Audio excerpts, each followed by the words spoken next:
এইবার নির্বাচনের জন্য টাকা চাইলেন জুনায়েদ সাকি। সো আপনারা জানেন যারা নির্বাচনে প্রার্থী আছে এবং যারা জনপ্রিয় আছে এবং বিভিন্ন প্রকার সোশ্যাল মিডিয়ায় একটু আলোচিত আছে, তারা কিন্তু নির্বাচন করার জন্য যে টাকাটা প্রয়োজন সেটা কিন্তু জনগণ বা সাধারণ মানুষের কাছ থেকে নেওয়ার চেষ্টা করতেছে। সেরকম দেখবেন তাসনিম যারা আছে, এরপরে আপনারা যদি দেখে থাকবেন অনেকেই এরকম নিউজ আপনারা দেখছেন যে অনলাইনে একটা বিজ্ঞপ্তি দেয় এবং ওনাদের বিকাশ বা ব্যাংক অ্যাকাউন্টে টাকা পাঠায় নির্বাচনের উদ্দেশ্যে। সো এই যে টাকাটা জনগণের কাছ থেকে নিয়ে যে নির্বাচন করতেছে সেটা কতটুকু যৌক্তিক এবং কেন মানুষ এই টাকাটা দিচ্ছে। এখন আজকে দেখলাম সেখানে নির্বাচন করার জন্য টাকা চাচ্ছে জুনায়েদ সাকি। সো জুনায়েদ সাকিটা তো আপনারা সবাই চিনেন, একজন জনপ্রিয় পার্সন। সো এবার নির্বাচনের জন্য টাকা চাইলেন জুনায়েদ সাকি। আসন্ন জাতীয় সংসদ নির্বাচনের সামনে রেখে গণসংহতি আন্দোলনের নির্বাচনে তহবিল গঠনের জনগণের সরাসরি অংশগ্রহণের আহ্বান জানিয়ে দলটির প্রধান সমন্বয়কারী ও ব্রাহ্মণবাড়িয়া ৬ আসনের সংসদ সদস্য প্রার্থী জুনায়েদ সাকি সোমবার ২৬শে জানুয়ারি নিজের ভেরিফাইড ফেসবুক পেজে দেওয়া এক ঘোষণায় তিনি বলেন, গণসংহতি আন্দোলনে নির্বাচনে তহবিল হোক আমাদের সম্মিলিতভাবে এবং এই সম্মিলিতভাবে প্রচেষ্টার মাধ্যমে উনি যে টাকাটা আর্ন করবে বা ফান্ডটা আর্ন করবে সেটা উনি নির্বাচনের কাজে ব্যয় করবে।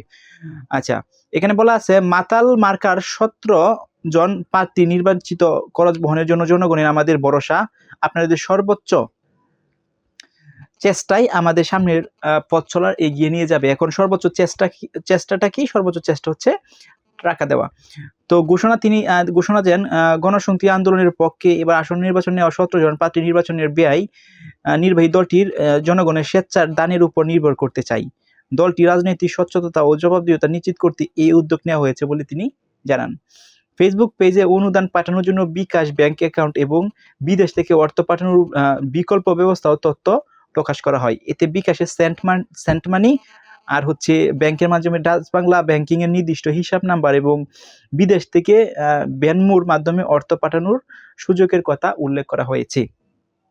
উল্লেখ্য, জাতীয় নাগরিক পার্টি এনসিপি ছেড়ে আসা তাসনিম যারা সাধারণ জনগণ তাইকে ফাউন্ডিং গণ অনুদানের মাধ্যমে সংগ্রহ করেন, সেটা তো আপনারা জানেন যে তাসনিম যারা আছে উনি কিন্তু প্রায় ৪৬ লাখ টাকার মতো সংগ্রহ করেছিল প্রায় ২৪ ঘন্টার ভিতরে বা ৭২ ঘন্টা সামহাউ মনে হয়, বাট মেবি ৩৭ ঘন্টার ভিতরে উনি ৪৭ লাখ টাকা আর্ন করছিল। আর্ন বলতে হচ্ছে গঠন করছিল, জনগণ পাঠিয়েছিল তাকে বিশেষ করে। পরবর্তীতে সময় এনসিসি ভেঙে যায়, তখন উনি হচ্ছে স্বতন্ত্রভাবে নির্বাচনটা করতেছে এবং এই যে ফান্ডটা ছিল বা অর্থটা ছিল সেটা তো আপনারা জানেন, উনি জানাইছে যদি কেউ প্রয়োজন হয় সেটা ব্রেক করার কথা ছিল, বাট ব্রেক করে নাই। এবং এই যে অর্থটা আছে সেটা কিন্তু ওনার যে নির্বাচন আছে স্বতন্ত্র প্রার্থী হিসেবে সেই নির্বাচনে প্রচার প্রচারণায় কিন্তু এটা উনি ইউজ করতেছে বা ব্যবহার করতেছে। এখন শুধু তাসনিম যারা বিষয়টা এরকম না, এই যে জুনায়েদ সাকি অর্থ চাচ্ছে এবং আরো আপনারা দেখবেন সোশ্যাল মিডিয়ায় দিন আপনারা অ্যাক্টিভ থাকেন একটু, তাহলে দেখবেন নির্বাচনের তহবিল বা একটা ব্যয়বহুল করার জন্য এই টাকাটা চাচ্ছেন। কেন চাচ্ছে প্রার্থীরা? কারণ হচ্ছে ওরা চাচ্ছে যেন একটা স্বচ্ছ নির্বাচন করতো এবং এই নির্বাচনটা করার পর যাতে হচ্ছে ঘুষ না খায়, যেন একটা নির্বাচন করলে তো মানুষের কোটি কোটি টাকা ভাঙে বা মানুষকে খাওয়ায় বা সামহাউ এরকম কিছু করে।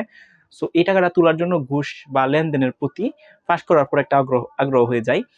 এই চিন্তা ভাবনা থেকে ওনারা সিদ্ধান্ত নিচ্ছে যে আমরা জনগণের কাছ থেকে টাকা খাই না, এই জনগণের মধ্যে ভাগ করে জনগণের সাথে মিলেমিশে এই টাকাটা ইউজ করে ওরা একটা নির্বাচিত প্রার্থী হবে যাতে পরবর্তীতে কোনো ঘুষ বা কোনো যে কানেকশন আছে সেগুলো না যেতে হয়। সো এরকম ভাবে উল্লেখ করে বিভিন্ন প্রকার বিভিন্নভাবে টাকা চাচ্ছে। সো অনেকেই টাকা দিচ্ছে, সো মানুষের ট্রাস্ট করে টাকা দিচ্ছে। এখন আপনি জুনায়েদ সাকিকে টাকা দেবেন কিনা সেটা আপনার ব্যক্তিগত ব্যাপার, বাট এই যে সোর্সিংটা করে কারা যারা করে তারা যেন এই যে এই জনগণের টাকা দিয়ে নির্বাচন করে সেটা কি ভালো না খারাপ, আমার এই